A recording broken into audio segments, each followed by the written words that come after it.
They're always really nice to us when it doesn't matter, Right. But when it really does matter, I think we actually did see them cross the Rubicon or shortly after the election during the litigation, where some hipster Rasputin, this guy with the nose ring in Silicon Valley, deplatformed the duly elected sitting president of the United States. Regardless of what you think happened in the election, the guy's the president, and this oligarch took him out, and he could take him out. And it wasn't just him. They all worked in concert with one another. And this is actually a lot of the topic of my book, my second book, but my first book with words, which is called Speechless. And it's about this problem of free speech. What is it? I think it gets back to your point, Tim, which is so right. The reason that I think we keep losing ground and we lose ground, and maybe they pat us on the head and they're nice to us when it doesn't matter, but we still keep losing, is because we are only thinking about ourselves. We're only thinking about this individualist, hyper-individualist ideology. We're only thinking about the debate as one between free speech and censorship, when I don't think it's that. I think it's a debate between competing sets of standards, and it actually leads us into a trap. I think conservatives fall for this trap. I think the left understands free speech way better than conservatives do. I think we kid ourselves when we pretend that we understand it better. And the trap is this. Political correctness tries to destroy the old order. That's all it wants to do. It wants to all the old rituals, it wants to get rid of it. And conservatives react one of two ways. Either we go along with it. That's what the squishes do, and they say, "Oh, who cares? Oh, it's not a big deal. Actually, drag queen story hour is a blessing of liberty. Oh, no, yeah, whatever. It's that kind of thing." And then, but the second way we respond, which I think we've probably all fallen into this camp at various times, myself certainly included, is we'll say, "Okay, no, I'm not going along, because I'm a free speech absolutist. I'm a free expression, whatever, absolutist. And so no one can ever tell me that this is better than that, or this is more true than that. I'm going to be able to do whatever I want." And so you disavow standards altogether. Either way, the radical leftists get what they want. I think I am one of the worst possible things for conservatives in the long run, in that, and I've maintained this for years. So when I first started doing YouTube, yeah, the people at Google that I was working with were like their liberal, liaisons and stuff. And I know a lot of people at Google. Yeah. And then eventually they started calling me a centrist. I was, and they say, you're changing. And I'm like, my videos from 2014 are of the same opinion. I did a video in 2014 about, a segregated graduation ceremony that was wrong. I think we shouldn't segregate. Yeah. My opinions are relatively the same. In fact, I've become more liberty-minded. Yeah. And actually, I took the political compass test. I'll actually move further to the left ideologically. Yeah. But they keep calling me.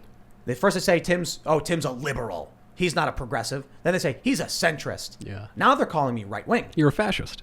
They don't call me fascist, right? This is why I say I'm one of the worst things for conservatives. I think the reason why YouTube likes what I do, and I have a good go of things, when they ban conservatives, they want to make sure that conservatives stay on platform. And so there has to be something that's semi-acceptable to some conservatives.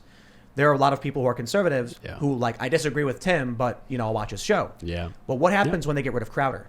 Right. Then the people who are on YouTube who remain will be like, I'll still watch Tim, but then they're going to get a more liberal viewpoint. That's rotating the wheel and spinning and pushing the Overton wind of the left. I don't literally think I'm the worst thing for conservatives. I think we do good work here to try and be fair to everybody, but they're trying to rotate the wheel so that centrist becomes far right and actual liberals become conservative, and then that is so perceptive. I mean, because basically what you're seeing happening in real time is what Reagan said. I didn't leave my party left me. You're seeing that happen to you.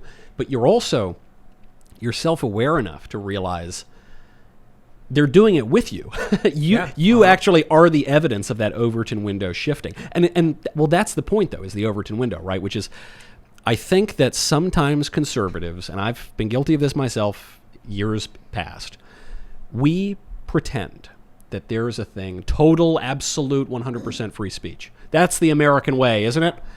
No, it never has been. It never will be. There have always been broad swaths of speech in America that you're not allowed to say. Sedition, fraud, fighting words. Why? Obscenity actually is a really big one.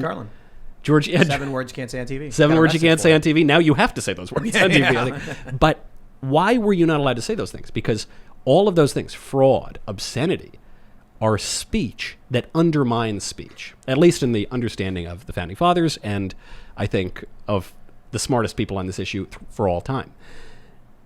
In the 1950s, you'd get canceled for being a communist. Today, you will get canceled for not being a communist. There's always going to be some kind of canceling. There are always going to be things you can't say and you can't do. But look at how that has shifted. Look at the way that in the 1950s, if you burned an American flag, you might be taken up on the Smith Act. What was the Smith Act? Smith Act was an anti-communist act. Right, okay. But we've had these sorts of bills going back to the founding, not particularly with communism, but with all sorts of subversive ideologies. Today, if you could go out, you could burn a flag in the streets, and the left has gotten the conservatives to defend that, to celebrate that. Nothing more American than burning the American flag. That's a big cultural victory for the left. But here's the thing. I've always been a liberal, and I think people have a right to free speech. So long as it's their own property, they can burn it. Yep. Now, like I said, they're trying to call me a conservative. Yeah, right. The people on Twitter are like, Tim's a right-winger, you right-wingers.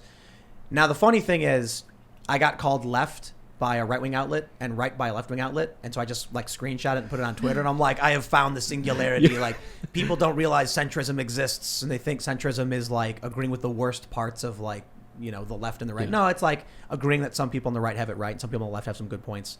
There's something very conservative, by the way, about centrism. I don't mean I'm slightly to the right of Genghis Khan, but there's something really Burkean, something really conservative about centrism. It's actually what I tried to do this. This was kind of the beginning idea for my book. Is I wanted to take the left-wing intellectuals seriously. Because, we do this all the time on the right. We say, the critical theorists there, I hate them. Or Marx, or, Gramsci, or whoever it is. Marcuse, right? But no one actually engages with them. And the thing about those guys, those radical left theorists, is they're super duper intelligent, which is why they've been so successful, and we keep losing. I love quoting Marx when I can to prove points about liberty, for instance. Yeah. To be honest, there's only one I can actually reference, and it's under no pretext shall arms and ammunition be surrendered. Yeah. The working class should frustrate this by force if necessary. Yeah. And so I tweeted, under no pretext shall the right to keep and bear arms be infringed, with a picture of an M16 on a trans flag. Because I'm like, freedom, liberty, and guns. There is no if Marx were alive today, he would be on the alt-right. There's no question about it. He would. I'm serious. I'm not even joking. I mean, you're right. He's going to be like a Biden liberal establishment neo-lib? I don't think so, No, buddy. he was racist. Yeah, right. And he was. Yeah, I mean, it's funny. He really didn't like the Jews, even though he was. Yeah. He was. Yeah. He's a racist, anti-Semite who believed in owning guns. It's closer to alt-right than you're going to get anybody on the left. Actually, we were talking about Seamus from Freedom Tunes because he was just here, but he has a very, very popular cartoon you may have seen where the woke left, desperate to stop the Nazis, use a time machine to bring World War II soldiers to the future. Yeah. And then when they try explaining to them what's happening, the soldiers, they're like, our president is a fascist, and then they give him a brochure, and then the World War II soldiers go, oh my, what? Your president supports gay marriage? It's like the World War II soldiers were ridiculously conservative. Yeah, well, certainly by the standards of today, Will and Grace was ridiculously conservative. Right. Because Hemingway describes this in Sun Also Rises. He's talking about how you go bankrupt. He says, how'd you go bankrupt? And the guy says, gradually, then suddenly. Yeah. And that we've kind of gone through this gradually period, which is, I don't know, the 60s, 70s, 80s. It seems to me like we are very much in the suddenly phase. I mean, just think about it. We went from Barack Obama and Hillary Clinton saying marriage is a sacred bond between a man and a woman to if you don't castrate your child, you're a bigot. Come on, trans the kid's bigot. We did that in 6 years or something. This is where I think an interesting thing happens. You're substantially more conservative than I am, but I, as a traditional American liberal over the past couple decades, have a red line on what I think doesn't make sense. So I was a big fan of Tulsi Gabbard. And what did Tulsi Gabbard say? She said safe, legal, but rare when it came to abortion. Right. And so that was where the liberals were 10 years before. So something happened, and I think it has a lot to do with social media, where, well, it's a combination of things, but I do think social media played a huge role in the rapid leftization, or whatever you want to call it, of the establishment, to where, I voted for Obama the first time because of the war issue. I didn't vote for him the second time. I consider myself to be, younger, anarchy, leftist, got older, kind of learned some things, and then was like, I'm a liberal. Yeah. Then I got older and I was like, actually, I should open my mind and listen to, people of all different backgrounds.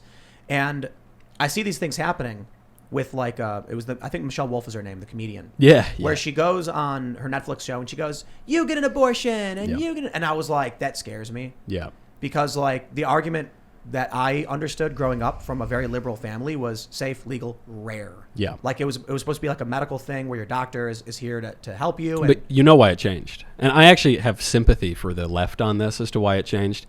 Because everybody recognized that, abortion is not a thing you want. You don't want more of it, right? I mean, everybody, even if you support legal abortion, you don't go celebrate it.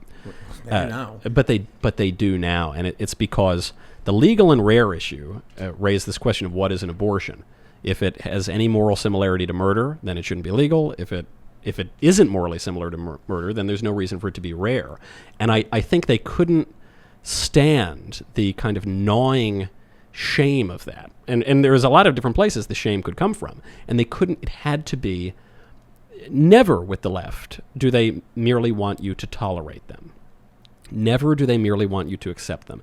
You must affirm them. You must validate every single desire that they want. And so very quickly, on a whole host of issues, not just abortion, you go from, hey, I have this disordered desire, please just tolerate it, to, if you don't take your kids to watch me do this thing and you don't put it on Nickelodeon shows, then you're a bigot and there's no true equity in the world. Thanks for checking out this clip from the Timcast IRL podcast. If you want to see the full show, come back to this channel, youtube.com/TimcastIRL, Monday through Friday at 8 p.m., where you can leave comments and super chat, and we actually will read your comments on the show. Don't forget to like, share, subscribe, and if you want exclusive members-only content, segments you can't get anywhere else, go to timcast.com, become a member, and we even have full bonus episodes. Thanks for hanging out, and we'll see you all next time.